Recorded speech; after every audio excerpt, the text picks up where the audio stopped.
Prison Days, Book 4, September. Written by Simon King. Narrated by Todd Waites.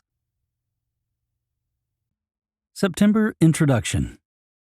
Welcome to the fourth installment of Prison Days.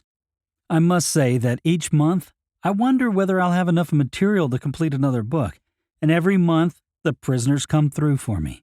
Come through in spades, in fact. Should I ever doubt them? And as long as people buy them, I'm more than happy to keep sharing the insane behavior that seems to be a part of life behind the walls. But two things have really turned my experiences upside down this month, and I don't think life can ever be the same. The first thing that really made my month was the return of an old friend. You read about him in the June edition of Prison Days, and I was very happy to see him return. The second event that left the prison staff reeling in shock was the loss of one of our own, and is something that I will reveal to you within the following pages. But I will say the shock from losing one of our own is one that will never diminish. So, are you ready for another journey behind the razor wire? Ready to hear the stories from beyond the walls? Saturday, September 1st. Was called in for overtime, and to be honest, it's a great way to start the month with a few extra bucks in next week's pay. I had a choice of several areas, but decided to work in Loudon South. It's a protection unit, and one that houses quite a number of loud, obnoxious crooks that, if you were to put a label on them, I would call painful. A large number of them are in protection due to drug debts which they owe to gangs within the prison. Others are there because they have given up information on prisoners, while a few are there simply because they fear the mainstream units and have taken measures to ensure a move to protection. While some protection units house pedophiles and mainly sex offenders, other units will house no sex offenders. Their population's made up entirely of what mainstream prisoners call rats. These rats are those who will share information with officers and move into a cushy protection unit. As an officer, I can tell you that there is very little difference between a non-sexual offender protection unit and a mainstream unit. There are plenty of assaults, rapes, murders, standovers, and smuggling that makes me wonder why some crooks will go to such extreme lengths to gain access to protection. It makes very little sense, and yet it's a never-ending cycle. The unit smells of moldy rubbish as I walk in through the airlock. It's quiet, as everybody is still locked down. 3 officers are standing in the officer station and wave at me as I enter. I wave back at them and take my belongings into the staff room, where I put my lunch in the fridge and stow my bag in the cupboard. I head back to the station and greet the 3 officers. Robert Nixon, Jason Smith, and Tom Grady are all hunched over one of the unit logs. After shaking hands with each of them, I crane my neck to see what they are so engrossed in. It turns out to be the handover log, a book that is filled out by the previous day's staff. It is supposed to be filled out each evening, especially when specific events need to be highlighted to incoming staff, and it appears that a significant event took place in the early evening. It must have happened just after I knocked off from duty the previous day, because I didn't hear anything by the time I walked out. There had been a significant assault in the unit, 3 prisoners attacking one other. All 3 were armed with shivs and attacked the victim in the open unit, visible to everyone. The entire incident had been captured on CCTV and would provide pretty conclusive evidence when the time came. The victim had been taken to hospital, where he remains. The 3 attackers have been transferred to the management units and will be interviewed by police throughout the day. Both Robert and Jason were in the adjoining unit the previous night and had rushed in to help lock the unit down. Based on what they were saying, there was a lot of blood that had to be cleaned up. I listened as the 2 told us their war story with enthusiasm. It sounded scary, and I understood their eagerness to share. As I've mentioned before, normal officers do not carry weapons of any kind. We do not carry batons or firearms or even pepper spray. You may think that a bit crazy considering the environment we work in, but then you'd be forgiven for not remembering the most important part. The prisoners outnumber us at around 20 or 30 to 1. It would take very little effort for a group to overpower an officer and take their weapons. Although extreme, keeping weapons of any type away from prisoners is common practice. And as we all know, prisoners already have access to enough weapons of their own making without us adding to them. Some officers struggle to safely hang on to their security swipe cards long enough without losing them. I shudder at the thought of giving them weapons as well. Just then, the radio comes alive as control calls for morning count. Tom and Jason grab the muster sheet and begin going trap to trap to conduct our count while Robert checks his emails. The phone rings and I answer it. It's Thelma, who is in the dispensary, and asked whether I could send the unit's methadones to her once count is called correct. I agree and hang up. The boys return to the station, and once the numbers are added up, call the number into control. Minutes later, the count is called correct, and I make my way to the top tier to unlock our prisoners. It's a quick process of inserting the key, twisting the handle open, and twisting the key back, thereby unlocking the door without actually opening the cell door. The top tier takes about 5 minutes, and when I'm done, return to the station. Sleepyheads begin to emerge from their cells, each heading to a specific spot in the unit.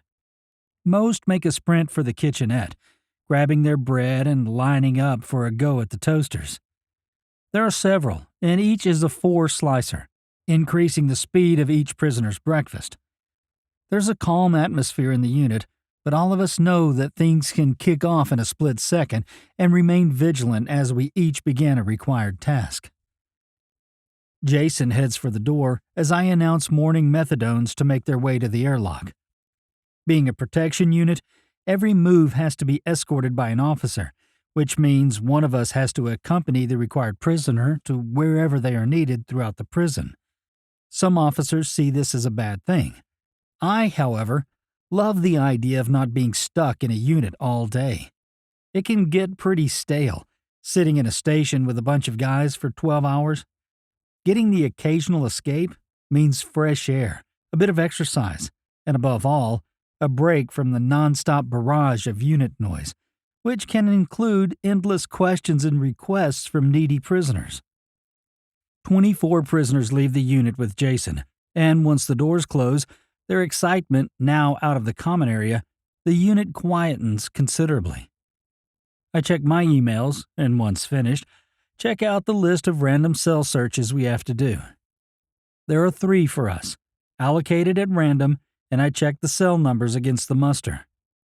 All 3 seem to be pretty straightforward crooks, and I wave the list at Tom. "Fancy getting your hands dirty?" I ask, and he nods. We head off to the first cell and knock on the door.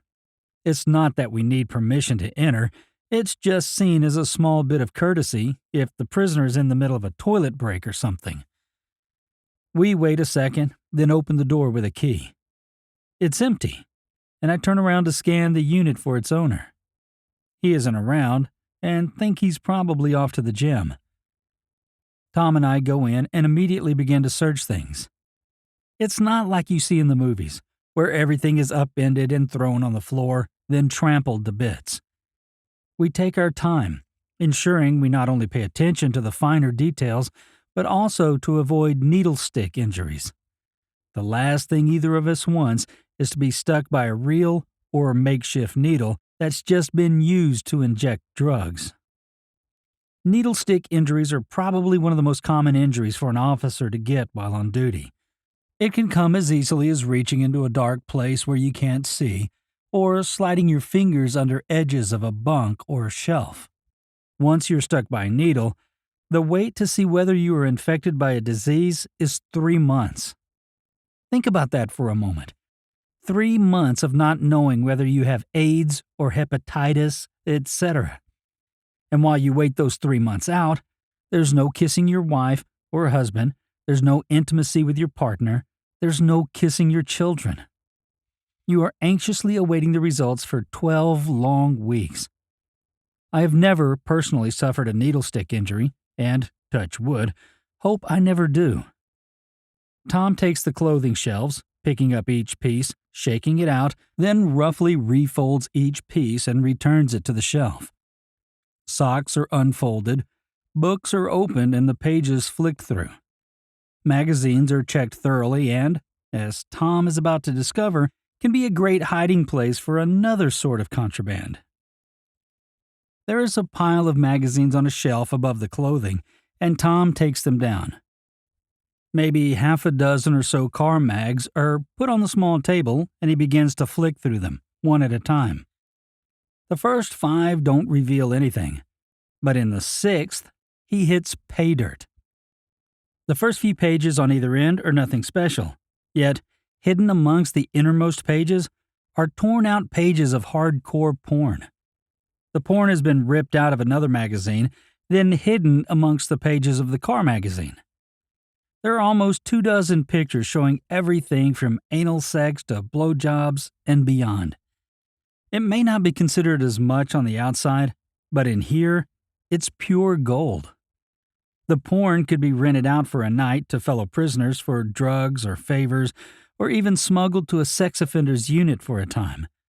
Sex offenders would pay big money, real money, for this type of stuff.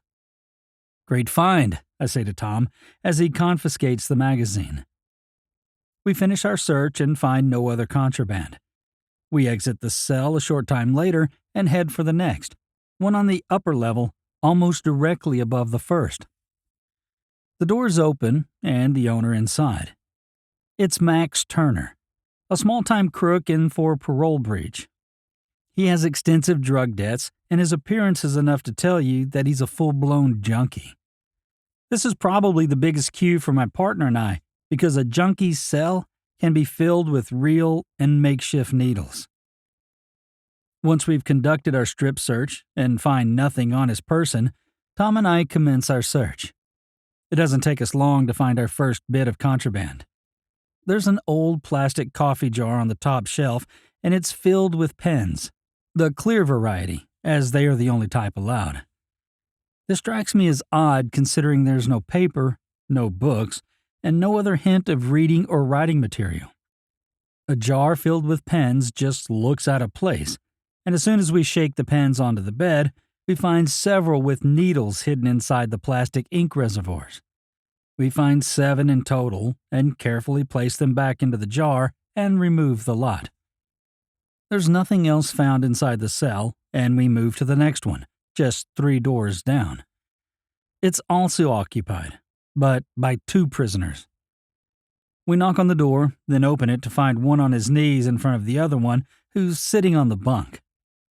The sitter has his erection sticking straight up at attention, the saliva from the first prisoner running down its shaft. The one on his knees is already getting to his feet, his face a glowing beacon of embarrassment, while the other pulls his track pants back up with a wide grin. For some, embarrassment does not come easy. "Sorry, boys, search time," I said, and we strip each of them in turn, finding nothing out of order. Once they exit, we commence with a search and, although thorough, find nothing out of place. Once we get back to the officer station, both Tom and I write reports for each of the cells, bagging and tagging the evidence, then notifying the supervisor. It isn't long before lunchtime count is called, and, with nothing exciting happening, it passes without incident. The afternoon isn't really anything too interesting. If you've read the previous chapters of this series, then you already know the procedures that occupy the afternoon. Everything runs smoothly, and the afternoon glides by.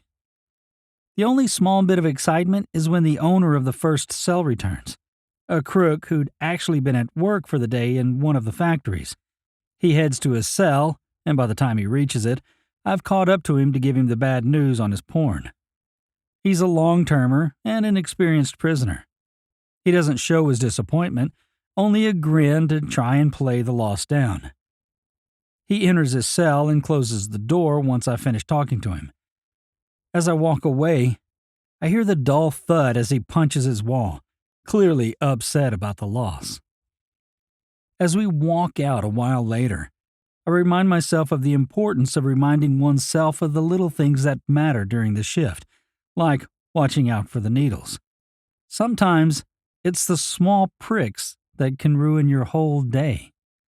Today has been a good day. Sunday, September 2nd. Another overtime shift for me, which means a nice chunk of spare change in my pay packet this week. I'm asked to work in the medical wing, and I look forward to a quiet day, like it usually is. Although, whenever I enter the unit, I still smell the overpowering stench of Robert Coleman. See August edition.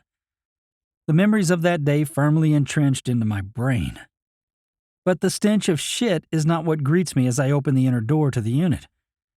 I'm happy to see Thelma and Vincent, both from the August edition, both great officers to work with, and I know that for the most part, it should be a good day. They tell me that Doris Reading is doing a cook-up and should be ready shortly. I slap my head, realizing that I forgot that it was Sunday. I put my things away, then head to the kitchen to find Doris busy cooking a feast on 2 electric fry pans and 2 sandwich presses. I give her a hug, then hand her a tenner for my share of the food. She refuses it, and I thank her with a kiss on the cheek, which makes her blush a little. She doesn't look 62, and the blushing color on her cheeks makes her look about 40.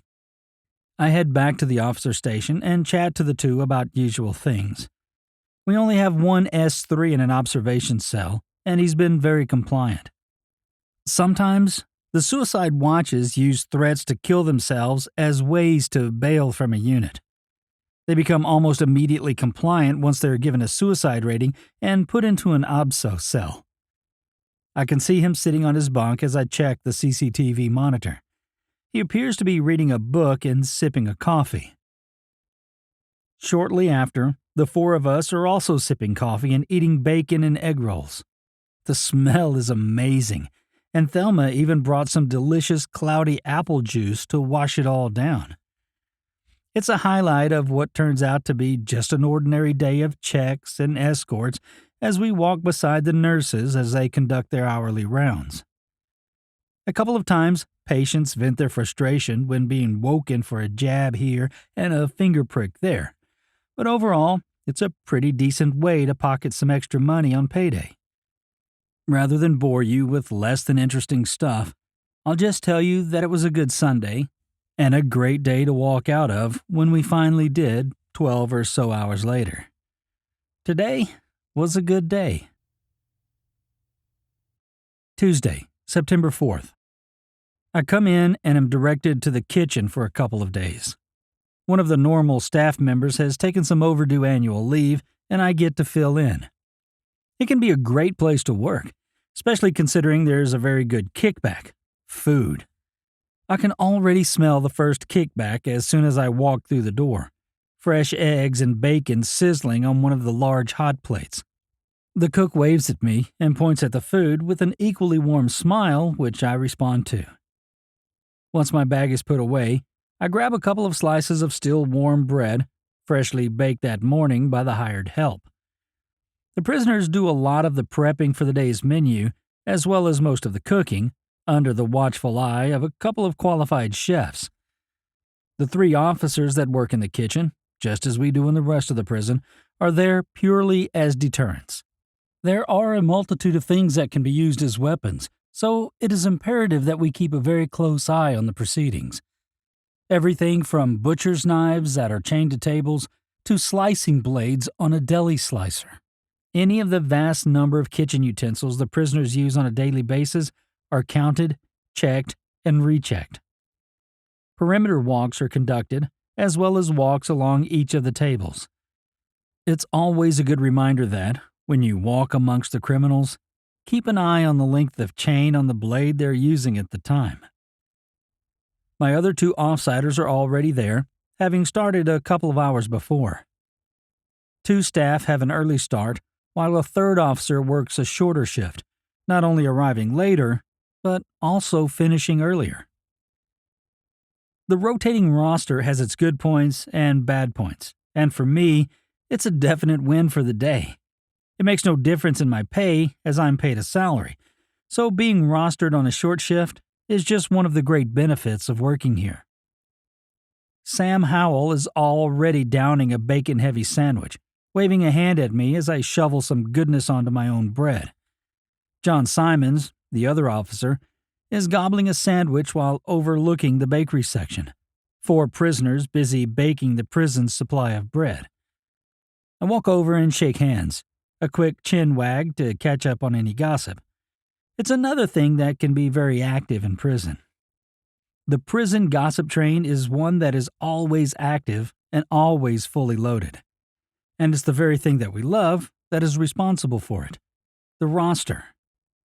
Because people work very different shifts to everybody else, unless you are close to that particular officer and know them personally, you never know what they do or where they are. I remember a time when I went on annual leave for a month, and when I returned to work, very few people realized just how long I'd been away for. They simply put it down to the roster. Once we finish our breakfast, I take over the supervision of the bakery and assume a post in one of the nearer corners. I ensure my back is close to a wall to prevent anyone from walking behind me. Prevention being better than cure, if you know what I mean. If I don't give them the opportunity, then I can avoid most issues. I remain at the post for a couple of hours as I watch giant mixing machines working mountains of dough, which are in turn put into baking tins and placed in the industrial ovens. It's a giant production line that ends with the guy that mans the slicing machine, bagging each loaf once done. Everyone works in silence, a few comments and jokes thrown out here and there. Each joke is met with a sudden burst of laughter, which ends just as quickly. The prisoners each work their stations to ensure the line remains productive, with each person having a set quota to reach. They work one of 2 shifts, and once they reach their numbers, are allowed to leave. Once they've been wanded for metal, and also given a pat-down for any goods that may have found their way into pockets, they are returned to their units. It's mid-morning by the time the first issue arises. A loud barrage of swearing suddenly erupts from the far end of the kitchen, the expletives flying thick and fast. As I go to investigate, I can already see the issue as a prisoner holds his hand close to himself, the chopping station behind him. He's managed to slice his finger, and as he holds it up for me to see, blood trickles onto the concrete floor. "All right, hold it close," I said, and reach for a roll of paper towel sitting on a bench. I hand him a large chunk of it as I hear Sam call a code mic. Within a few minutes, the staff begin to arrive, quickly followed by the nurses. They assess the wound and determine that it requires stitching and ask for the crook to be escorted to the medical wing. A couple of staff members offer to take him, and we return to our previous positions, work resuming without hesitation. When lunchtime count is called, a lot of the crooks begin to pack up their stations, their shifts ending once the count is called correct. It's effectively a changeover of the work crews, and Sam and I facilitate the wanding and pat-downs once we've finished counting up our numbers. I grab the hand wand and begin scanning the prisoners one at a time. It's a pretty important time as any number of metallic items could be hidden, to be used as weapons once properly fashioned into whatever weapon they had in mind. Sam is conducting pat-downs, and as I finish with my last one, look at the prisoner he is currently checking. I nearly burst out laughing when I see the insanely huge bulge in the front of his shorts. I tap Sam on the back, and when he looks at me, point at the discreet package. The crook has an animated grin as he realizes that he's been busted. He doesn't kick up, understanding that he's been caught and will be sacked from his position. His haul? A dozen sausages that he's managed to stuff into the front of his underpants, raw and without wrapping, the only package being his own. He hands them over, then follows us into a private room where we now conduct a full strip search. This reveals a small bag of coffee hidden in his shoe, a bag of sugar in his other shoe, half a dozen slices of bacon in one armpit, again without wrapping. As he turns and bends over, I see the end of a plastic bag protruding from his anus, and he laughs as he slowly tugs on it when asked. It gradually escapes the confines of his arsehole, and when we finally unbag it, discover a half a dozen small balloons, which later turn out to contain ice. For us, the ice is a valuable find and could mean that one of the deliveries that had arrived that morning could have been the source of the contraband. The intelligence squad will use this information and track whoever had made deliveries that morning, comparing it to previous finds and deliveries. Every bit of information helps, and once we phone the soup with our find, complete our reports, which we send out to everyone who needs it. The crook is not only fired from his job, but also separated into a management unit until the risk is determined. He may have been the mule, and once the owners of the drugs find out he's been caught, may come calling for payback, which can be thorough. The afternoon shift arrives about half an hour later, and the processes restart. Although the bakery section closes after lunchtime count, there are still plenty of stations to watch as prison meals are prepared by the hundreds. Each unit will send their respective billets up to get their unit's meal trolleys and then return them once the meals have been served. It's a casual afternoon highlighted by another cut finger, a code mic for someone with back pain, and one small altercation that resulted in a thrown saucepan that crashed into a wall.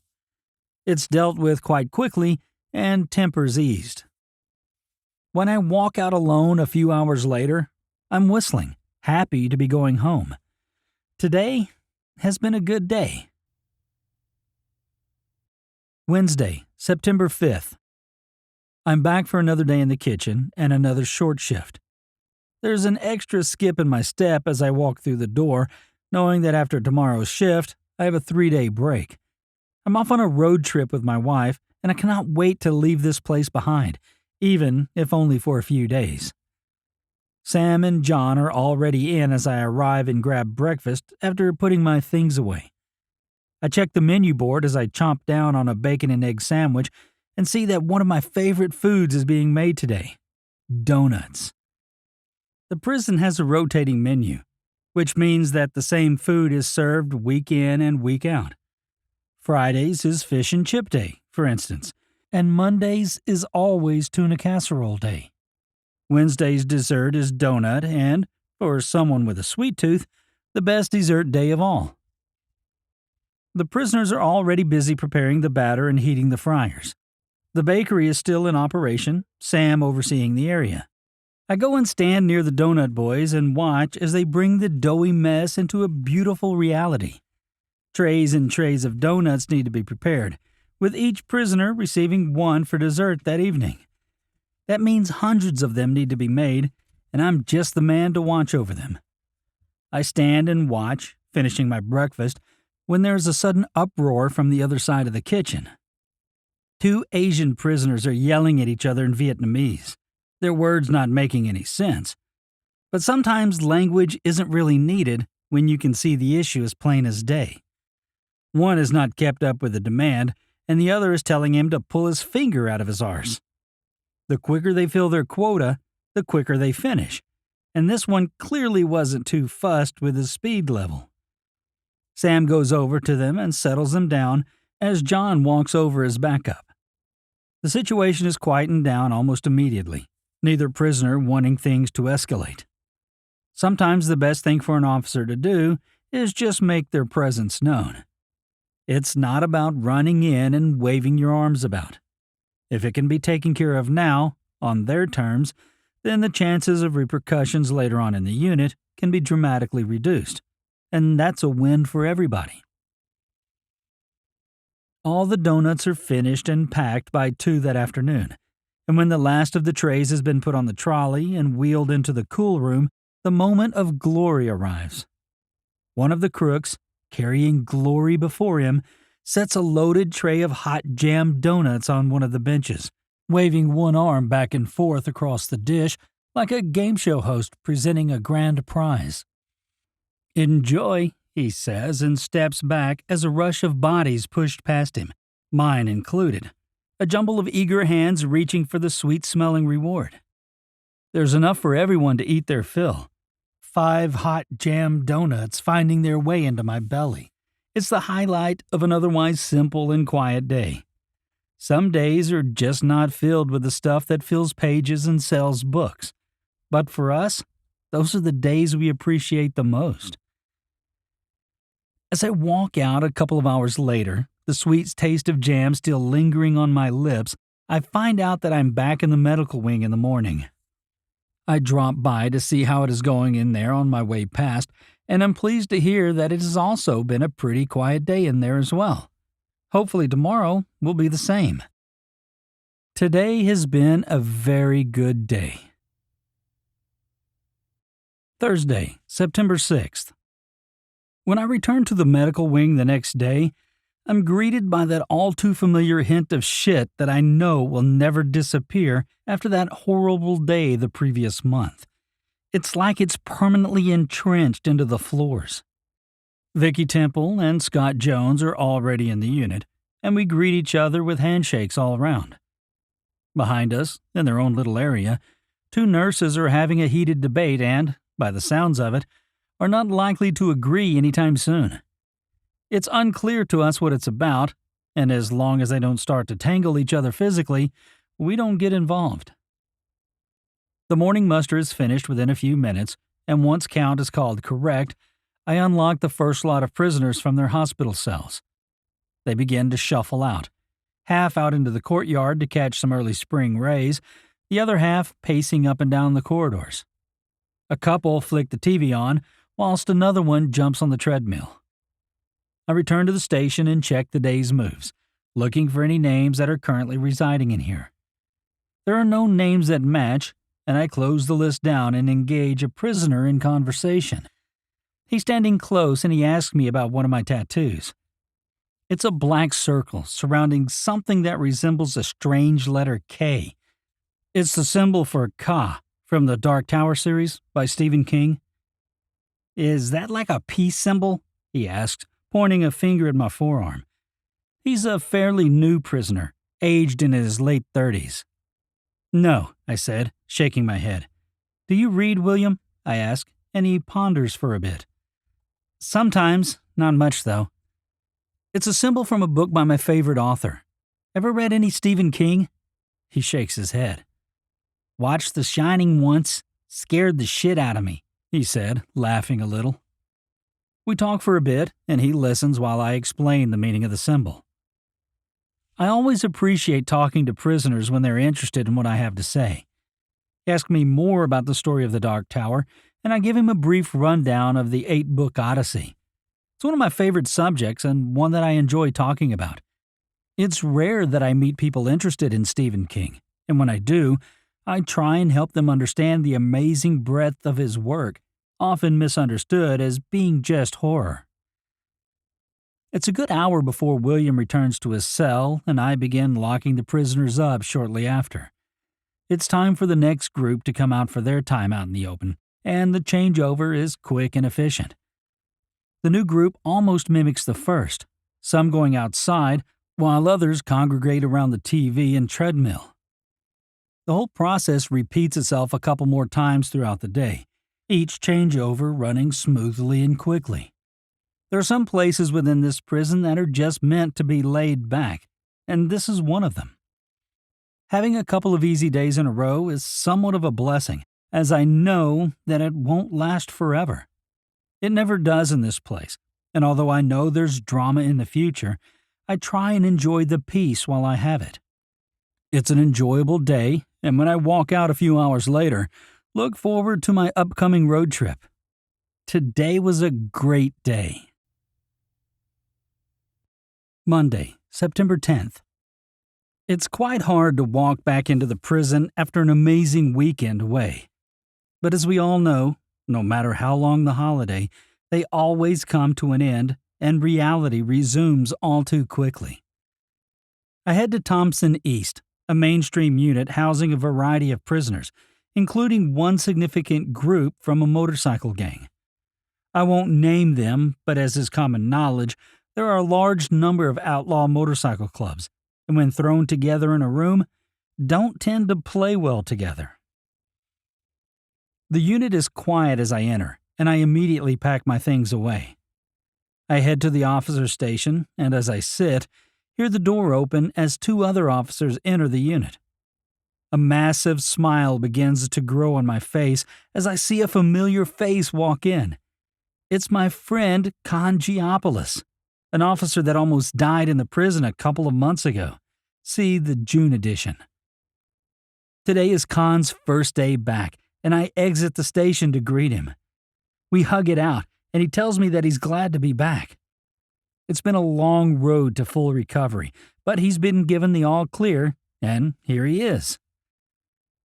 Normally, officers are put on light duties upon returning from an injury. Con is not one to take on any form of light duties. He's a very proud man, and working units is what he does. The other officer, Thelma Wallace, is also a veteran of the place. I'm in very good company and look forward to the day. As we enter the station, a sudden commotion erupts in a cell on the upper deck, almost above us. We can hear the crooks yelling at each other, accompanied by the flat cracks of slaps and punches. Thelma follows me as I head upstairs, go to the cell door, and drop the trap. I look in and can see 2 prisoners appearing to cuddle each other, blood dripping from one of their mouths. I kick the door a couple of times and get their attention. They immediately release each other and head to opposite ends of the cell. "Guys, what's going on?" I ask. "Caught this fucking rat stealing my chips," one of them yells, pointing at the other prisoner. Thieving, as contradictory as it sounds, is a definite no-no, and for the prisoner accused of the crime, will almost certainly mean a unit move. Not only will the commotion have been heard by adjoining cells, but the crook who accused him will almost certainly tell his mates. The one accused looks to be no older than 20, small and meek. His name is Bobby Thomas, and he's only been in prison for a couple of days. He hangs his head in shame, the bag of chips in question lying crushed on the floor between them. Thelma heads back down the stairs and phones the soup. Once she has clearance, she returns, and between us, we unlock the cell to remove the thief for his own protection. Con is already on the phone to the vacancy department, and after informing them of the details, is given a new unit for the crook. He's off to a protection unit, and once count is called correct, will be moved before the unit is unlocked. I hope for his sake he learns to keep his fingers to himself. He's likely to have them cut off in here, if he doesn't learn quickly. We finish our count, and once control calls count correct, arrange with Loudon South to send their transport officer to come and get this kid. Con and I head back to a cell and take the other one out so the kid can pack his things up. We give the other one a chance to put his things up on his bunk to ensure nothing else is stolen. Con and I stand watch as the kid packs and, once he's done, hand him over to the transport officer. He exits the unit to a chorus of dog whistles and cheers. Once they're safely out, Con and I begin to unlock the unit, prisoners exiting their cells and heading to their respective activities. Some head to the toasters for breakfast, while others head to the laundry and begin their washing. A few head to the officer station, and others begin using the gym equipment. There's no gymnasium today, so the prisoners will keep busy on the unit equipment, which, in itself, is quite adequate. Thelma is standing in the station and is already inundated with questions by the time Con and I return. As we begin to facilitate requests, the morning medication trolley enters, and a lot of the prisoners begin to form a line in front of the dispensary window. The line is quiet, and for once, everyone seems to just want to get their meds and get on with their day. There's only one little flare-up when one of the newer prisoners tries to get his medication without his ID card. But when the rest of the crooks begin burning him, he quickly retreats and goes back to his cell to get his card. When he rejoins the back of the line, he stands quietly, his head staring at the floor. Once the med trolley exits after the last of the meds are given, The unit settles into its usual routine. 2 prisoners are transferred out to other units, and 1 transfers in. There are a couple of cell reshuffles, and most of the work is completed by the time lunchtime count is called correct a few hours later.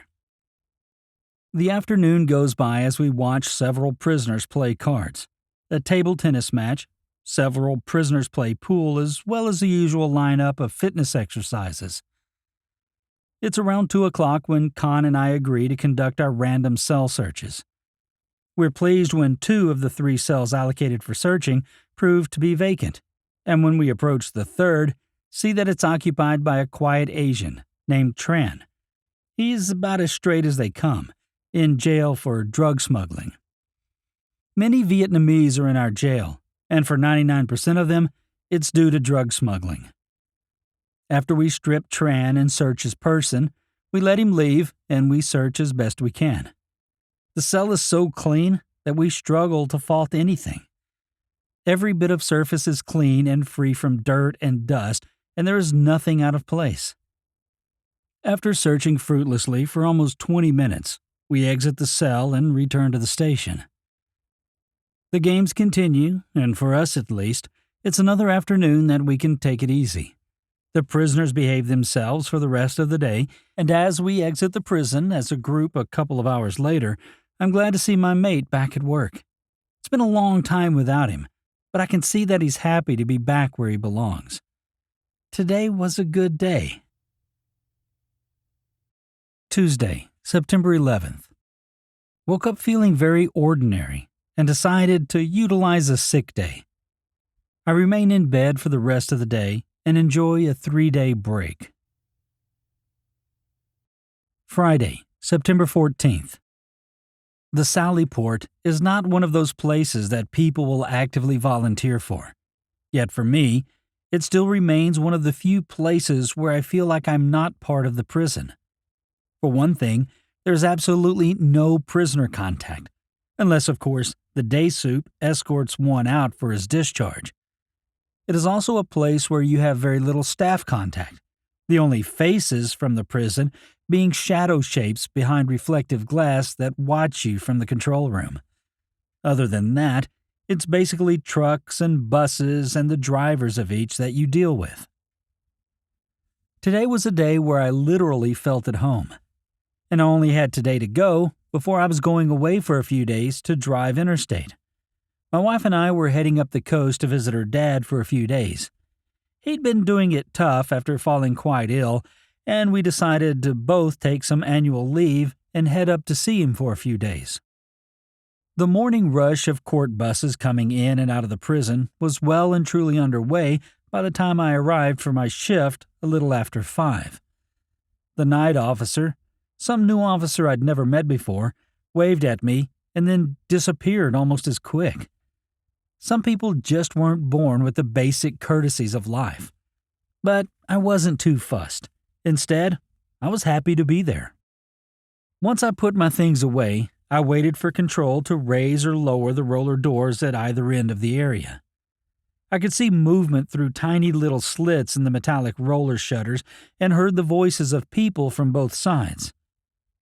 The inner door made a sudden crumple of disapproval, and a second later began to retract, slowly winding itself up and up and up. It revealed a bus carrying prisoners to court. Once the roller door had reached its pinnacle, the bus slowly rolled forward, creeping over several CCTV cameras that were embedded in the floor. I watched the monitor as it drove over the cameras, and then, once I was satisfied it was all clear, gave the thumbs up for the control to bring the roller shutter down again. Only when it is secured does the driver and off-sider exit the vehicle. "Morning, Simon. We have 5, the passenger calls out to me. I wave back, flashing a smile at her. They both approach, and I enter the cabin of their truck, ensuring they have no hidden passengers or contraband inside. I also confirm that they are carrying their phones and iPad. The book marks their incoming belongings, and this needs to be married up on exit. Anything left behind is considered smuggled contraband and can carry charges as well as instant dismissal. It's definitely not the way you'd want to lose your job. Once their cabin checks out, I do a quick walk around the vehicle and check that all the doors are secured and latched. An unlocked door is considered a major security breach and, again, carries very harsh penalties. The bus checks out, and another thumbs up to control begins to raise the outer roller shutter. It slowly trundles up its tracks as the two officers return to their cabin. I turn to the control window and hold up 5 fingers to signify the number of prisoners on board. Once the door is fully raised, they start the bus and slowly drive out. Another bus is already waiting outside the door, and the drivers wave at each other as they pass, and the incoming bus enters the Sallyport. It, too, drives over the cameras embedded in the floor, and the process is repeated. Incoming buses are processed a little different, though. As the door trundles shut again, the officers exit their vehicle and are themselves searched for any contraband. They're wanded with a handheld metal detector and remove their boots for inspection. I check the cabin and also ensure that the doors are secured. Once I'm satisfied that the bus is clear, I give control a thumbs up as well as signaling a closed fist to them. This means that the bus is empty and is carrying a count of 0 prisoners. As the control room keeps a tally of the prison count, it is imperative that they maintain a clear understanding of how many prisoners are coming in and out of the prison, a count that is directly dependent on me. There are about a dozen morning trucks for me to check during entry to the prison, and then recheck during their exit. It's a process that I will repeat multiple times throughout the day, and one that gets very familiar with as the day wears on. As well as court buses, there are delivery trucks that need to be thoroughly searched. Delivery trucks can be seen as one avenue of introducing contraband, such as any type of modern technology, drugs, alcohol, and tobacco. It's probably fair to say that multiple movies and TV shows have gotten this part right. Unfortunately for us, smuggling small things in can be very simple as we are limited with what we can actually search. Anything sealed, such as food containers, is out of bounds as these items have been factory sealed at another location. And yet every day, things will make their way in and be freely distributed right under our noses. The other thing that happens in the Sallyport, and as read about with rather comical results, see August edition, are when prisoners are discharged from prison, when they have completed their sentences or are granted parole. This can result in various different experiences. From the good, as you watch joy and relief on a first-timer who might actually use the prison experience as a genuine lesson and never return, to the ones that like to flip you the bird as they tell you to keep the fucking bed warm, dog. But in the end, it really makes no difference. Stay out, come back, it doesn't matter one way or the other. There are quite long stretches of time between buses and trucks at times, and it's these times where, if you have some, can catch up on other things, be it reading a book or magazine, drawing, or writing. I think you can guess what I do during those times, the results of which you're reading right now. There are a few codes throughout the day, mainly code mics called for unwell prisoners that require medical attention in their respective units.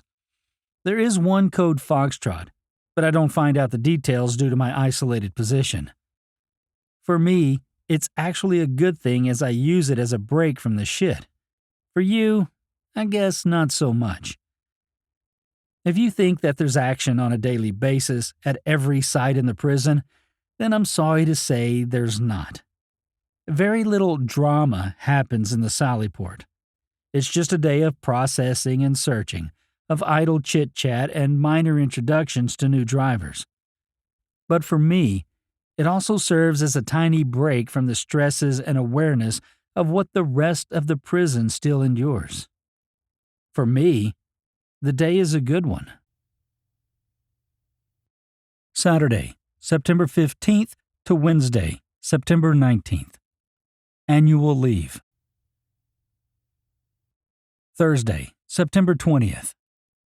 My first night shift in quite some time, and my heart sinks down into my feet as I realize that I'm in Murray South for the night. Of all the management units, this one was the absolute worst. Comprised of 3 separate areas in the one building, the station is placed in such a position that all the cells, except the ones located in solitary, can see everything you do, thanks to some ventilation mesh that's embedded into each cell door. You are watched by close to 60 sets of eyes from the moment you enter the unit and, if the prisoners are in the right frame of mind, can burn you for hours. The day staff greet me as I enter the unit, all happy to be within minutes of the end of their shift. Jason Parker takes me through the highlights of the day and also shows me the 2 watches I have. Both are S2s, meaning half-hourly observations throughout the night. The other 4 staff commence their lockdown counts as I stow my things away. It doesn't take long for control to call the count correct, and within mere minutes of showing up, I'm left alone. From the way the crooks begin yelling, I know that it's going to be a long night. They either burn one of their own or burn the night officer. It's usually one or the other, and if the night officer isn't a regular face that they know, that's who cops it. I can tell you from experience, it's not easy. The abuse is raw, nasty, and very, very personal. They yell everything from raping your mother, wife, or sister to hot watering you when you give them their breakfast in the morning. If you ever find yourself in this situation, the best advice I can give you is to ignore it. I know it's not easy to do. Believe me, I really do. The irony is that I'm actually sitting in the very same unit during a night shift as I'm writing this passage for you about the night in question. And yes, I'm writing this while being burnt. It is just baiting, the crooks hoping that they get a reaction, because if they do, they know they have you. Do not give in. "Hey dog, should have brought your mother with you," one yells. "Were your parents related, you fucking mutt?" yells another. I can turn a television on if I choose, but I'd rather spend my spare time writing. It allows me to focus on other things while writing the abuse. If I cave, the abuse will never end. And so, the night begins with me checking my emails while keeping an eye on the CCTV monitors of the main areas. I can also hear abuse from the solitary area and can hear them burning some poor fool in there. The target was transferred into the unit just a few hours prior, and it isn't long before he caves. It's less than an hour into my shift, and the intercom buzzes. When I answer it, a quiet voice slowly creeps out to me. "Boss?" he whispers. "Yes, what's up?" I ask. "I can't guarantee my own safety," he said, and I groan inside. It's not a genuine cry for help or threat of suicide. It's a bail. He just wants to get out because of the burning. I know this because he is whispering to me. The reason he's whispering is because he doesn't want anyone to hear his call for help. If they catch wind of his attempted bail, the burning will increase tenfold. Even though I know it's nothing more than an attempted bail, it isn't my call to judge. I have neither the qualification to make that assumption nor the authority. As far as I'm concerned, the threat is as real as any other. "Sit tight and I'll get someone to come and chat with you. You'll be okay for a few minutes, yeah?" I ask, and he says he'll wait. Of course he will. It takes me a few minutes to ascertain the night psych's whereabouts, but when I do, request their attendance. The night psych, Waleed, arrives a few minutes later, and I escort him to the cell. I stand by as he attempts to talk to the crook through the trap, but the other prisoners have cottoned on to what's about to happen and commence an assaultive barrage of abuse that is so loud the nurse is unable to hear the crook's voice. Although he tries for several minutes, it's an impossible task, and he eventually beckons me out into an adjoining office. He asks me for alternatives and asks him to sit tight while I contact the night supervisor. When Claire arrives, I give her a rundown and she calls for extra staff to assist. Once we have almost half a dozen officers, We escort the crook to a room that's located in one of the other sections. He is now comfortable enough to speak with a psych, and once he does, admits that he just wants to get out of the unit. Claire tells him that the prison is full, and it will be impossible to remove him now. He'd have to wait until the morning. But he shakes his head, determination in his eyes telling us that he'd rather do something stupid than return to his cell. The psych beckons us out of the room, and the crook is left sitting at the table, his hands cuffed in front of him. There's only a table with attached seats, so he's unable to use anything against us.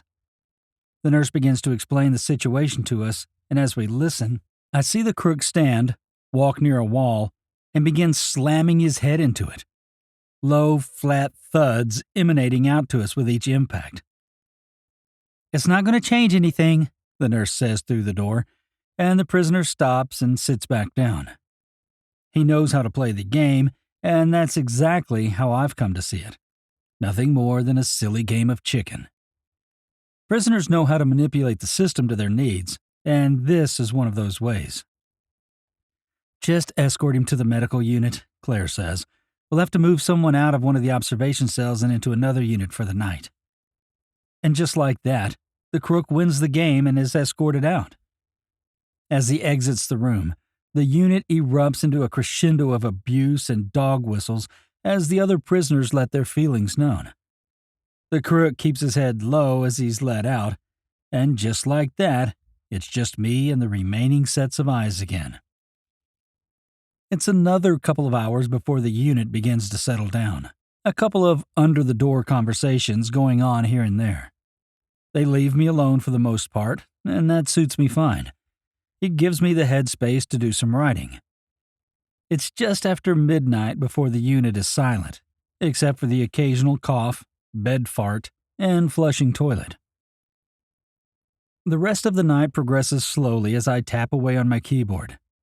Claire visits around 2 in the morning and, after a brief chat, she continues on her rounds. The day staff begin to arrive a little before 7, and after a brief handover of the previous night's events, I bid my temporary goodbyes and head out. I hate that unit, but all things aside, I'm walking out, and that means it must have been an okay night. Friday, September 21st. As much as it pains me to write this, and I mean this sincerely, I hate telling you that I returned back to Murray South for a second night. If the previous night was bad, then tonight can only be described as a complete fuck-up from start to finish. I can already hear the shouting well before I enter the corridor that leads up the unit entrance, feeling like I want to rip my heart out and nail it to the fence for the night, maybe grab it back if I walk past here in the morning. Jason is sitting in the station as I enter, and I hear a couple of crooks greet me, prison style. But their greetings immediately evaporate like water off a duck's back. Jack is grinning at me, and it's the type of grin that quickly births a groan in my throat. "Got a new arrival coming. He's about 5 minutes away and just in time for you," he said, the sarcasm biting me like fingers on a chalkboard. I was already wound up, not only from the previous night, but also just by being back in here now. "Oh yeah? Is it Ricky Gervais coming in to entertain us for the night?" I said, my own sarcasm sounding deflated and weak. "Toby Manning," a voice from behind me says, and as I turn around, see Vicky Temple enter the station. Her grin matches the one sitting before me perfectly.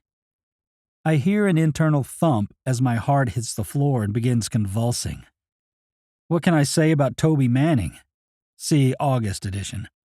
Painful, hard work, a handful, irritating, messed up. And did I mention painful?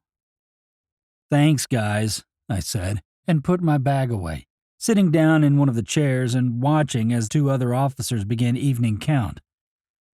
The voices from within the cells are still enthusiastic as they continue their conversations about lost girlfriends, stolen cars, and one on the bottom deck that was explaining to a couple of others how to break into a particular model of bus. Go figure. When count is called correct 20 minutes later, The day crew make their way out of the unit, telling me to have a good night, with sarcastic grins and little snickers. It might be a little facetious, but there's no malice intended on their behalf. All of them have been in my situation before, each having served their own night duties in here. The phone rings almost immediately, and I'm advised that a couple of tactical officers are escorting Toby up now. I acknowledge the call and hang up. His cell is on the bottom deck and one of the closest to my station, and so I head over and unlock the door. The prisoners already know about the move, the prison telegraph transmitting faster than phone calls between officers at times. "Toby's coming!" one yells. And although there are a few laughs and howls, I can hear their own apprehension. Like I said, Toby can be very painful and, as you'll read soon, not just to officers. The doors open a few minutes later, and a grinning Toby walks in, flanked by two officers that tower over him by at least 18 inches. He's about 5'6", 32 years old, and is thin and wiry. Although he used to have hair, he's now bald, thanks to some manipulation by his caseworkers. You see, one of Toby's habits is to bronze up, and at times enjoyed using his own shit as hair wax and giving himself poo hawks, as he called them. He flashes me a grin as he walks in and shows me his now vacant gums. His teeth are all removed due to decay. "Hello, Mr. King," he says as he heads for his unit. "Hey, Toby," I said, recognizing the grin only too well. Toby's IQ is around 30, having the mental age of an 8-year-old. This makes him very susceptible to influence from the other prisoners, which, I hoped, would work in my favor. They also begin to greet Toby under their doors, yelling things out to him. Toby heard them, and I could see his head lift a little higher, his shoulders drawing back a little as he walked proudly into his cell like a regular idol. As the tactical boys follow him in, Toby turns on them, and his voice instantly turns to one of hatred and threat. He holds his cuffed hands out to the officers, beckoning them to uncuff him. "Take these off, you fucking maggot," he said to them, his voice loud enough to carry out into the unit, and I can see the delight on his face when the prisoners begin to cheer him, egging him on for more. As he sees me standing outside the door, he grins again. "What are you looking at, dog? Fucking dog!"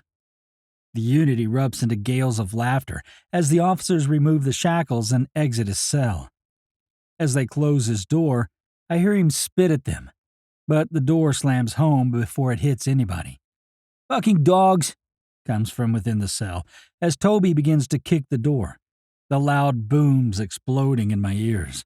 They're so loud that you think your brain is rattling. "Leave him with you," the officers say to me, the same shit-eating grin on their faces as were on the day staff before them. I thank them in my own sarcastic fashion and see them out, once again alone with my crooks. The banging and shouts from Toby continue for a while, and pretty soon the other prisoners grow tired of it.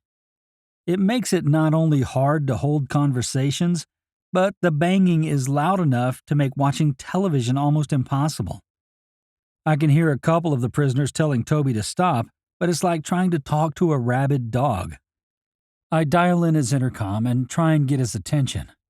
For a moment, I only hear him kicking and panting, still yelling the same abuse at the now-gone officers that walked him up.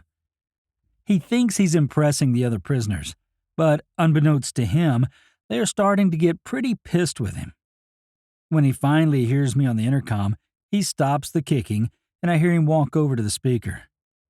"What do you want, dog?" he shouts, still trying to play to his audience. I try and calm him down, asking him how his day was, but he doesn't listen, resuming his abuse. It's no good, and I hang up. He presses the intercom and starts shouting as soon as I answer. I hang up again, and he presses the button again, and again, and again. I have no choice but to answer the call, as the intercoms are not only seen as an emergency device, but are also 100% monitored by a government department. I begin to hear more prisoners call on Toby to shut up, and once he hears the calls, finally begins to quieten. I hang up the intercom, but he immediately recalls. I call the night soup and explain the situation. He gives me the okay to leave the intercom open with the volume turned down until he's asleep. Calls from other cells can still be received, but Toby's connection needs to be broken before they can be answered. As a new call notification comes in, I hang up on Toby and answer the next call in line. They're simple calls such as handing out toilet paper, requests for food, which are denied, and the ever-present request for coffee. Again, denied. Once they finally give up trying to get me to hand shit out, I leave the connection to Toby open and finally check my emails. It's nearly 10 o'clock, and it feels good to have the unit quiet. Conversations are still progressing around the place, but for the most part, they leave me alone. Just as I'm about to close the email program, I hear a faint sound that I recognize immediately. I turn the intercom up a bit and listen. "Gonna flood up, cunt," I hear Toby say, the familiar rush of a shower in the background. It's a game he knows only too well, and one that I have been known to play a few times. Crooks like him on one side, and officers with no choice on the other. I go to the water cabinet that's next to his cell and, once I open it up, begin to turn the taps off that supply water to his cell. I know what will come next and, although I'd rather keep the shower running, it's something that I must do. I hear the water begin to slow, then quit completely. Toby kicking the door a couple of times in disgust. "Think that's gonna work, dog?" he yells, and I return to the station, ready for round 2. It's almost midnight by the time the unit is finally completely quiet, the only sounds being the low TV sounds emanating from various cells. The prison has, I know, a special movie channel that plays latest release movies 24 hours a day, and some prisoners, especially those that are confined to their cells for 23 of those 24 hours, prefer to watch TV by night and sleep by day. I turn my own TV on and begin flicking through the channels. I come across a Gordon Ramsay thing and begin to watch. What can I say? He's the only one on TV that speaks my kind of language. I watch as he goes into some idiot's cool room and discovers boxes of rotten produce and mangy chicken. I try and sit a little closer to hear, and then the intercom pipes up. It's Toby again, and I answer him, expecting the worst. "What's up, Toby?" I ask. "I need some toilet paper, please." "Okay, I'll bring you some." I grab a roll from one of the cupboards and walk to his cell door. I raise the viewing window first, to make sure he isn't standing there with a cup of piss or something. I shine my torch in and see Toby standing just inside the door, his grin wide and full. At first, the dark patches on his face don't register with me, and I'm about to open the trap to hand him the roll. Fireworks suddenly explode in my mind as I take a second look and shine my torch directly into his face. His face, head, and shirtless torso are covered in thick brown shit, the little bits of corn he must have eaten the previous day smeared here and there. The smell hits me then, even through a couple of inches of steel. "How do you like that, dog?" he yells and begins kicking the door again. Bang! Bang! Bang! A couple of other crooks begin to shout for him to shut the fuck up, but he doesn't stop. I return to the station and call the soup. It's not really asking for help, just more to let them know what's going on, just in case things kick off. As I hang up, other crooks begin banging their own doors, shouts now telling Toby to pull his head in. It takes another hour to quieten things down enough for me to be able to hear him on the intercom. He still isn't talking sensibly, and I have no choice but to leave the line open and once again reduce the volume. It's almost 3 by the time I hear nothing else from him. The soft snores that come through the speaker tell me that he's finally given up. By 6 that morning, Toby is awoken and apologized for his behavior. He knows that his caseworkers will be told of his behavior and, just like an 8-year-old, wants to make good before they find out. I turn his water back on, and he agrees to shower the shit off himself and clean up his cell. When I serve breakfast shortly after, his clean smile greets me and I hand him his toast. Day staff begin to arrive and I clap each on the back and tell them to enjoy. As I grab my things, I make my farewells and walk out without looking back. Another shift in that shithole finished, and I couldn't be happier as I walk out. It is, after all, my weekend. Tuesday, September 25th. Today I was in visits, and although I was in a very good mood when I came into the prison, it didn't last long. I'm okay working with people who don't understand the finer points of being in close proximity with people who have a propensity to deal with situations that don't go the way they think they ought to, with violence and abuse. You know, people who know what can set a prisoner off and try and avoid those things in order to maintain a relatively safe environment. What I'm not okay with is working with people that will go out of their way to stir shit up, to wind a prisoner up and look for a reaction. What those people are known as are arsonists. The reason being that if you work with them, you'd better carry a fire extinguisher in your back pocket so that you can put out all the little spot fires as you follow them. If you've been following my writings, then you're probably expecting me to write one name in particular, Tony Malone. He can be, as we know, quite painful. But no, the name is not Tony Malone who, in this case, I probably would have preferred with me today. The name of the thorn that was in my side today is Brock Livingston. He'd only graduated from his induction course a couple of weeks prior, and although fresh into the prison, apparently had 6 years' experience at another facility. I'm not one to doubt, but to be honest, didn't believe it. As I entered the building, Robert Hall, a 45-year veteran, greeted me as he went about setting up the book. A new officer followed close behind me, and when I introduced myself, he told me his name was Brock. "Pleased to meet you," I said, offering him my hand. Robert and Brock also shook, and we stowed our bags in the staff room. Once our bags and lunches were put away, we headed back into the strip area. We agreed that Robert would run the book until lunchtime, and then I would take it over. I didn't mind running the book as it broke up the day a bit. And staring at naked men for 6 hours was much better than staring at them for 12. "Why do I have to strip the whole day?" Brock asked. "Because you're the junior today," Robert said, looking at Brock over the rim of his reading glasses. You could see by his expression that he didn't like the answer, but unfortunately, that's the rules. New officers get to practice their stripping skills while still settling into the job. Robert wasn't always as accommodating as me and would often throw new officers in at the deep end. It was his way of seeing whether they would sink or swim. This was, after all, maximum security. It wasn't a place where you needed to be led around by the hand, being shown the ins and outs of everything that went on. Some things you just had to figure out yourself. The thing about stripping is that it brought you into close proximity with prisoners when they are at one of their most vulnerable. That meant you quickly learned how to interact with them, whether they were in a good frame of mind or bad. Robert had heard that Brock came directly from a youth justice center. This was a very different environment compared to 16 to 21-year-old inmates.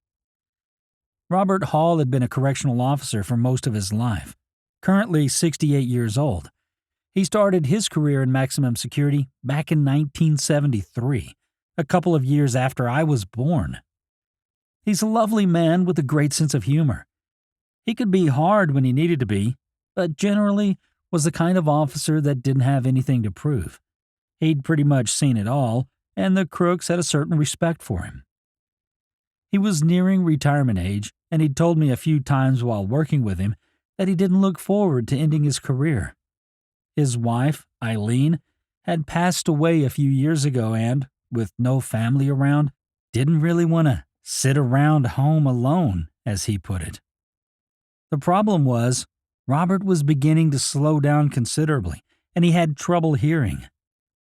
Some of the newer prisoners were giving him a hard time when he didn't hear what they were saying, especially when he asked them to repeat themselves. Control signals a correct muster, and Robert calls the front to see which visitors had arrived. Once he receives the list, he begins notifying units of which prisoners are required to attend.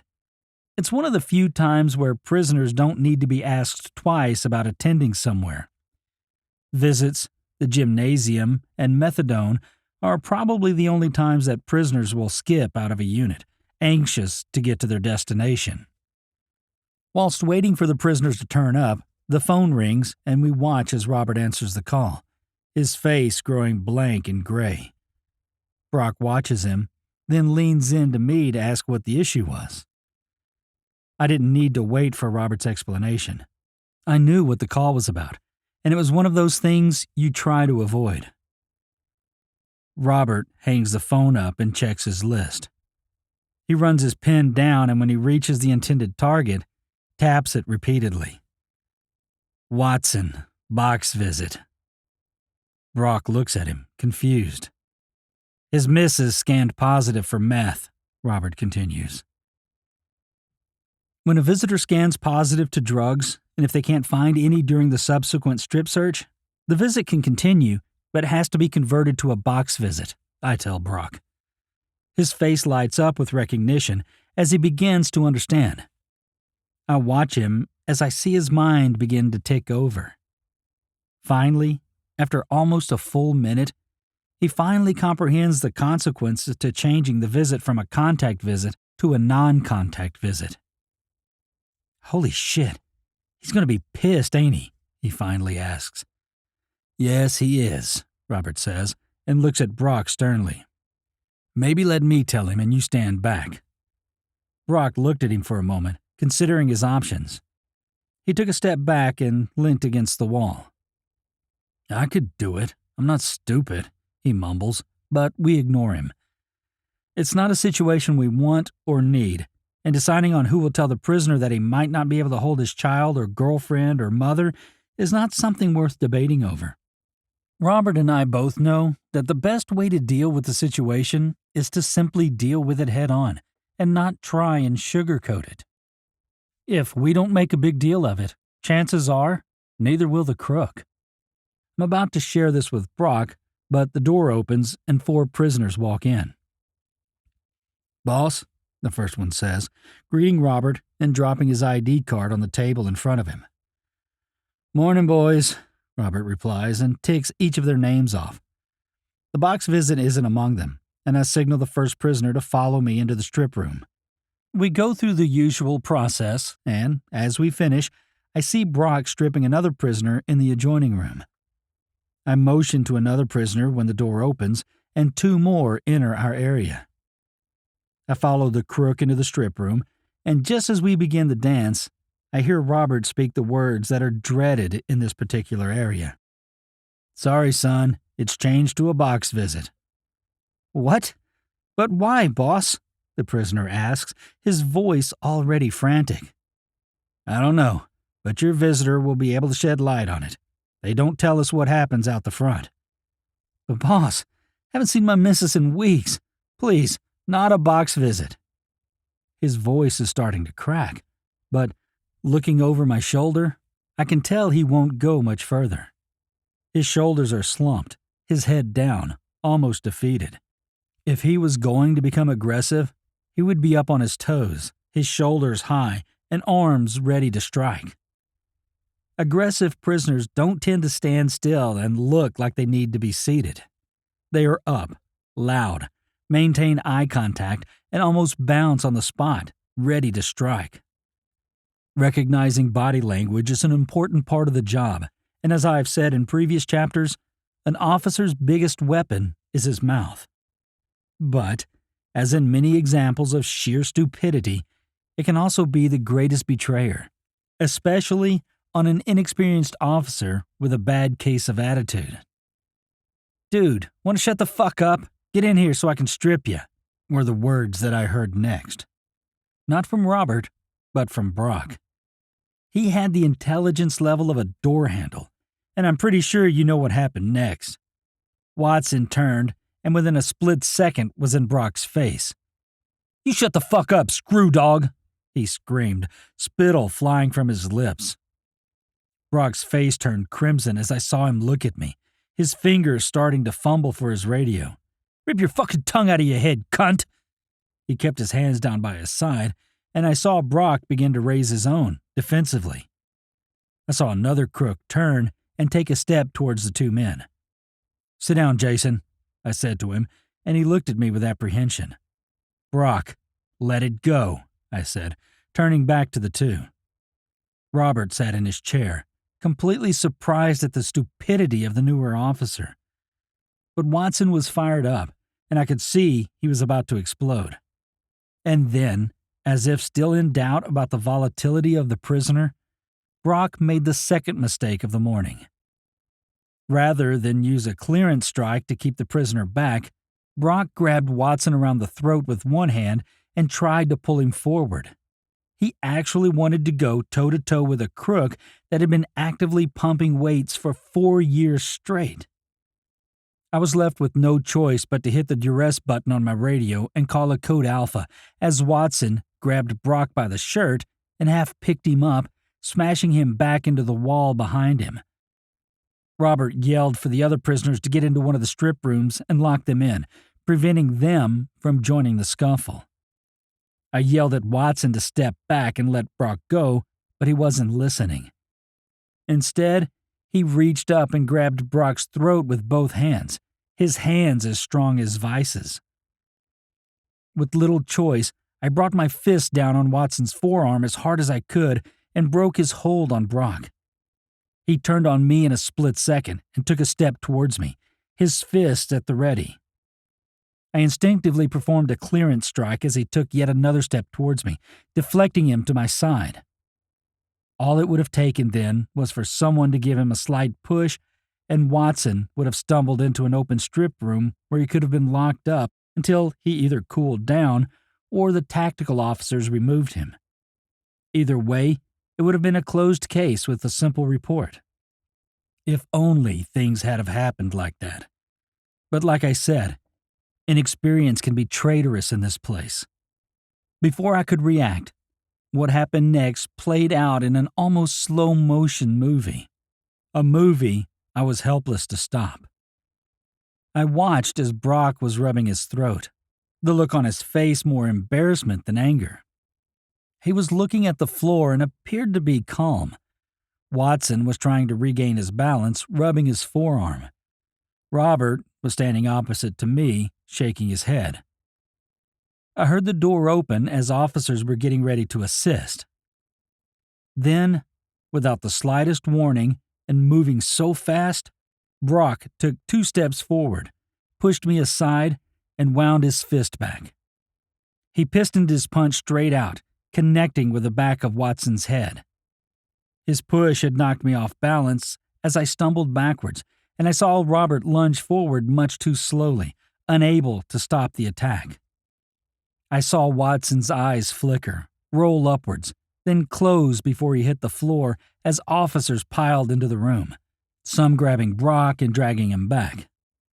I saw a look of bewilderment in Robert's face as one of the other people called the code Mike. The commotion that followed can only be described as shocking. The strip rooms had a small side window down the side of each door. The crooks that had been locked away watched the whole mess unfold and were going ballistic in their room. One of them had punched the window, smashing it and opening up 3 fingers on his hand with blood pouring down the white door. All 3 were screaming, and the room was echoing so bad my head felt like it was rattling from the noise. I looked down and saw Watson shaking uncontrollably, the seizure gripping him tightly.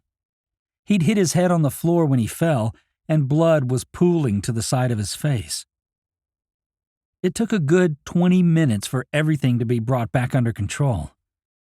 The nurses arrived within minutes and were treating Watson, who had stopped seizing by then. Several tactical officers brought the 3 crooks in the strip room under control, and the one with the injured hand was off having it fixed. Brock was taken up the front where he would be required to complete an officer's report. Robert and I were also now filling out our reports while everything was still fresh in our minds. The prison remained operational, but the visit center had been closed for the time being as we tended to our reports. "I should have stopped him," Robert suddenly said as we sat, breaking the silence, the clicking of the keyboards suddenly stopping. "It wasn't your fault, Rob," I replied. "You handled it exactly the way it should have been. Brock fucked up." But Robert shook his head. "No, I should have known he'd act that way. I knew Watson would kick off. I should have handled it better. And I could have stopped his punch. I was right there." He paused, wiped his eyes, and looked at the ceiling. Then he looked at his hands as he held them in front of his face. "Too damn slow these days. Maybe my prison days are over." "Rob, you're fine. You're an amazing officer. No one could have stopped Brock except Brock. Don't beat yourself up over it. Seriously." He nodded, and after a moment resumed typing, his fingers slowly clicking the keys as they danced across the keyboard. I looked at him a second longer, his face looking tired and weary. The visit center was reopened just after lunchtime muster was called correct, and we received a replacement officer, Tom Grady, to fill in for Brock. The supervisor had dropped in to check on our reports and told us that Brock had been suspended pending an investigation.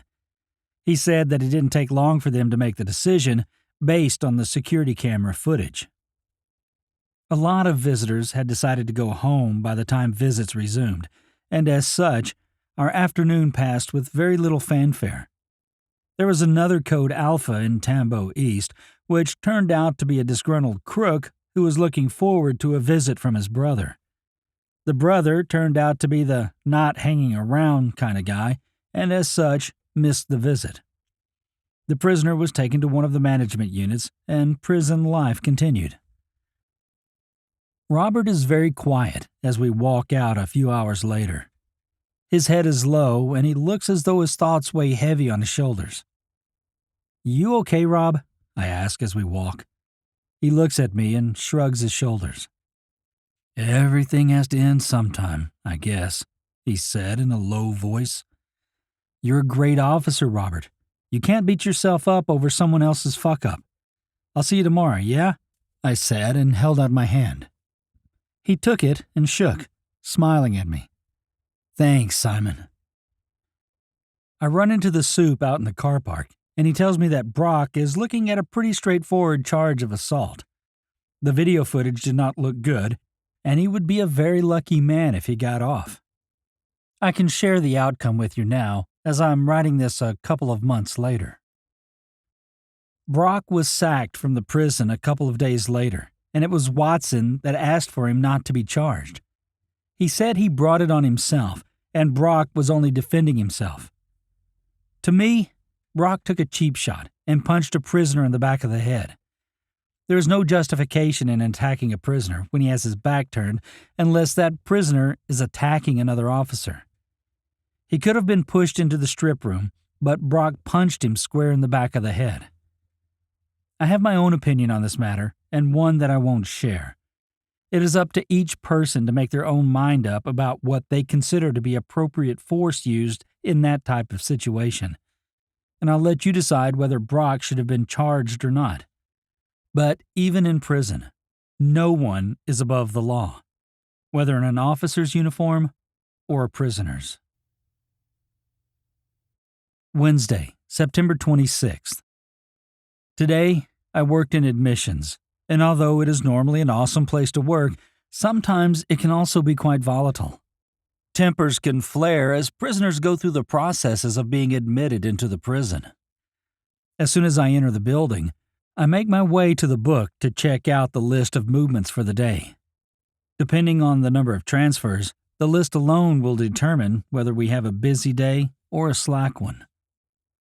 I greet Jack, the officer in charge of the book today, and he returns the greeting with a wave, handing me the list. "It's an okay morning, but the afternoon is pretty ordinary," he says without much enthusiasm. I scan the list and see about 24 prisoners who are headed to court, as well as a half a dozen that are transferring out. But at the bottom of the page, where the incoming names are listed, we're close to 30 names. Jack was right. The afternoon would be a busy one once the 30 arrived. The courts are processed first, each one picked up by staff as they are processed well before the prison is unlocked. Admissions is the only area that operates at this time due to the courts and, as such, is a hive of activity. A number of officers help with bringing the prisoners to admissions, while several more conduct strip searches. Others help with loading buses, as each bus is headed to a different court. Courts are spread all over the city and require several buses to deliver prisoners due to time constraints. I'm asked to help with loading buses, a job I happily help with. I had seen enough penises the last few years and was pretty sure I would see more as the day went on. Besides, loading buses meant simply standing out in the compound as the bus staff did the actual loading. We were there as deterrents, and in case anything kicked off during the loading process. It wasn't an overly difficult job, and within an hour, all the buses were loaded and headed out the gate. Because of the gap between the courts and when the outgoing transfers arrived, there was plenty of time for breakfast and a catch-up with some of the other staff. There was a crowd of maybe a dozen officers as I enter the tea room, and conversation is loud and animated. Officers always tend to speak loud, and humor is the normal topic of conversation. We tend to pull the piss out of each other as it keeps spirits up. Despite working in such a miserable place, it allows us to keep a smile on our faces. One officer in particular, Norman Raines, or Norm for short, is probably one of the biggest pranksters I've ever met. Unafraid of embarrassing anyone, he has a tendency to pull the piss out of anyone, supervisors, managers, and officers alike. This morning, him and another officer, Eric, are goading a third officer, a muscle-bound fitness freak called Stan Rogers. I don't know how, but Norm always gets a laugh, regardless of how racist, sexist, and demeaning his jokes are. While in most places, his jokes could be seen as a form of bullying, it's different here.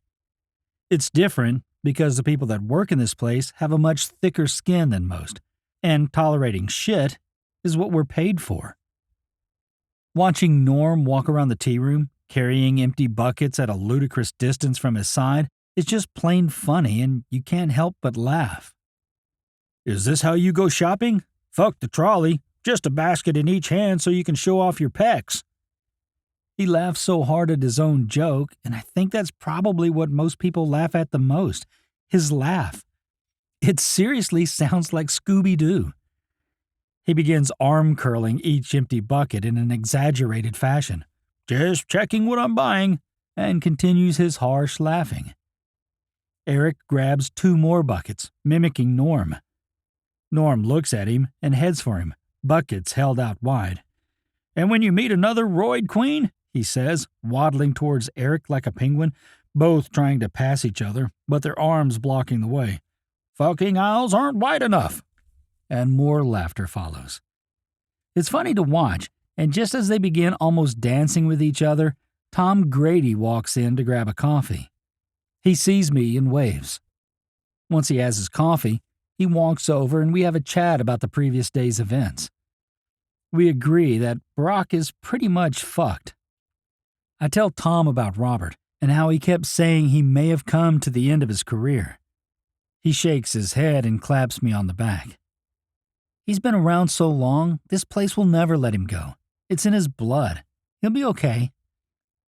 I'm about to agree with him when Control calls for count. We break off and conduct muster. Count is called correct about 10 minutes later. The outgoing transfers begin filing into admissions 20 minutes later, and admissions staff begins the process of working through each prisoner's property and marking off individual items. It's one of the few times where officers can get an actual idea of hoarding and standovers. A prisoner's items are all individually listed on their property list. If they turn up with 4 pairs of Nike runners and only have 1 pair listed, then it's fair to assume they have somehow gotten hold of some extra pairs. Normally, looking at the crook can give an indication on whether they're standing over weaker prisoners or doing special favors. One of the first prisoners to be processed is a young, skinny guy of about 25. He has long fingernails, a makeshift scarf around his neck made from prison pants, and enough bags to fill a shopping trolley twice over. The bounce in his step and the way he shakes his butt from side to side is enough to tell us that the extra property that's about to be found didn't come from any standover. He gets most of his property from providing lip service to whichever unit is lucky enough to have him. "Hi, Damien," Norman says, greeting the overly happy prisoner. It takes the property officers a good 15 minutes to work their way through Damien's bags, adding new items while confiscating others. He's cheery and not upset when he loses a couple of brand new pairs of Adidas runners. We all know that it won't take him long to make up for the loss once he arrives at his new home. He's stripped and allowed to dress in his private clothes for the trip west. The rest of the group are processed, and before long, the buses are once again being loaded. It's a relatively pain-free morning, and before I know it, lunchtime muster is called. If only every day was as structured as today. It really does make the day go quick. The start of the afternoon stretch begins with an amazingly slow couple of hours. With no one to process, we are left with nothing to do except wait for the incoming bus. At approximately 2:30, we're told that the bus is broken down and will be at least another couple of hours. It's time we have to spare, as there's nothing happening other than the occasional prisoners returning from court. I grab a book and hide away in a corner of the building. It's a great couple of hours as no codes are called and the afternoon is smooth sailing. The moment the bus turns up, shortly after 5, the commotion begins.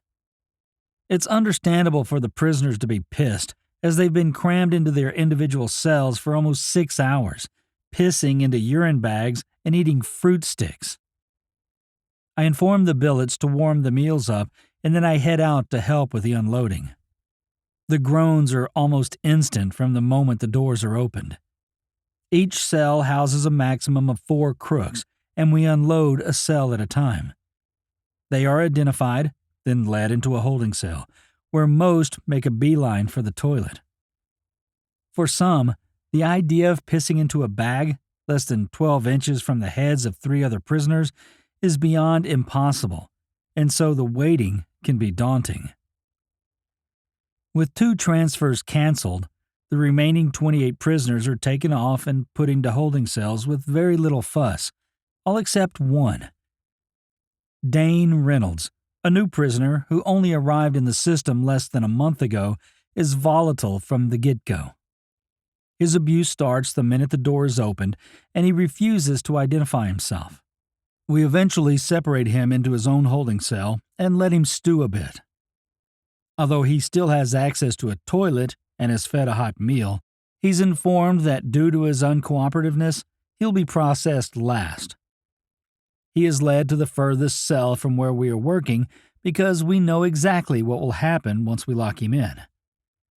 The second the door is closed on him, he begins kicking the shit out of it, each bang booming through the halls.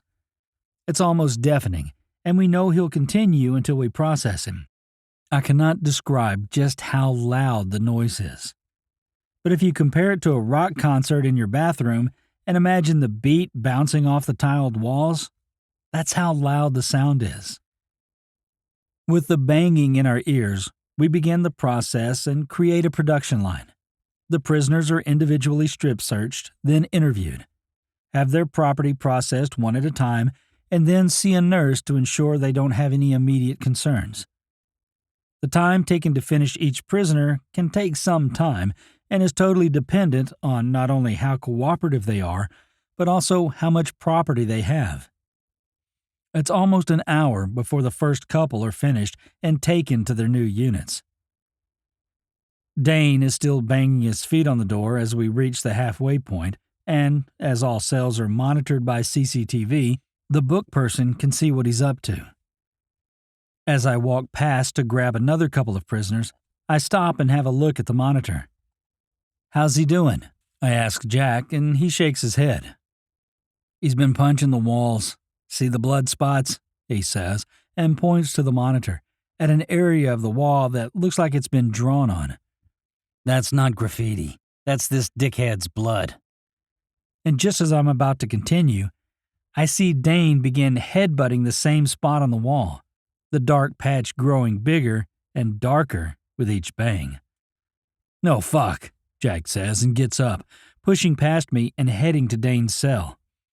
I follow him, my radio held at the ready to call a code. He'll need a code mic at the very least. As we near the cell, we can hear the dull thumping from inside. Jack drops the trap and calls out to Dane. "Oi, Dane!" he yells, trying to get his attention. For a moment, he doesn't get it, but then he kicks the door himself and I hear Dane yell back, "Get me the fuck out of here, dog!" he screams. Jack suddenly pulls back as Dane spits at him through the trap, saliva and blood shooting through the small window. It isn't a good situation, and Jack pulls his radio to call a code Alpha. The spitting is classed as an attempted assault. As the crook is also hurting himself, a nurse and a supervisor will need to determine if he'll have to be restrained. If he does, then the tactical boys will enter the cell and restrain him. Thankfully, it's left to the soup to make the call, and I'm glad he's the one getting paid the soup's wages. When the soup and nurse arrive, the soup drops the trap and starts to talk to him, at first receiving no reply. But his calm voice soon gets Dane talking, and before long, he's calm enough for the door to be opened. The tactical boys enter first and cuff him, Dane holding his hands out in front of him compliantly. Once he's cuffed, the nurse enters the cell and does her assessment, the tactical boy standing close by in case of any sudden moves. The headbutting seemed to have taken the fight out of him as he quietly sits and lets the nurse do her thing. Once she clears him, he is escorted to a desk and interviewed, then led to property. Because of his actions, he's only given the bare necessities, such as underwear and toiletries. He understands that he'll be transferred to a management unit and will need to remain there until he is cleared for a mainstream unit. As Dane is led out by the tactical boys a short time later, we continue processing the rest of the crooks, just 4 remaining. It doesn't take long, and before we can say, "Yahoo, the day is through," the last of the prisoners is walked to his unit, effectively finishing our day. We are all in good spirits as we head out of the building and walk down the corridor towards the front gate. It has been a long day, and I can't wait to get home. "Simon, wait," I hear from behind me, and I turn to see Donna Murphy running up the path. Donna is the HR manager, and her serious tone raises my pulse a little. As she nears, I can see her face, serious and flat, almost vacant. "Hey, Donna," I said as she reached me. To my surprise, she asked if I could follow her into a nearby building, into a vacant office. Once there, she closed the door and asked me to sit down. The one thing I like about Donna is that she never beats around the bush, straight to the point, whether it's a good one or bad. I've just received word that Robert Hall has been found dead in his home. He apparently hung himself. Henry Tully was supposed to work with him in Avoca today, and when he didn't show, called his neighbor. Apparently the 3 of them know each other. Anyway, when there was no answer, his neighbor let himself in and found him. I know you worked with him yesterday. Did he say anything to you? Was there anything that might have, pushed him over the edge? My heart sank into my feet as my stomach felt like I'd just swallowed a brick. Images played out in my mind like slow-motion movies as I tried to comprehend her words. She must have seen the shock on my face because she reached forward and squeezed my hand. "I'm sorry," she said. I wouldn't call Robert a close friend, but he was a workmate, someone who'd I'd known for a few years and worked with in the prison numerous times. It hurt to hear a man of such incredible experience end his life because he felt no longer worthy of his place. It made me incredibly sad. I told her about the previous day's incident and visits and logged into the computer to email her the report. It didn't exactly solve the problem for her, but gave her a small indication, especially once I added what he'd said to me.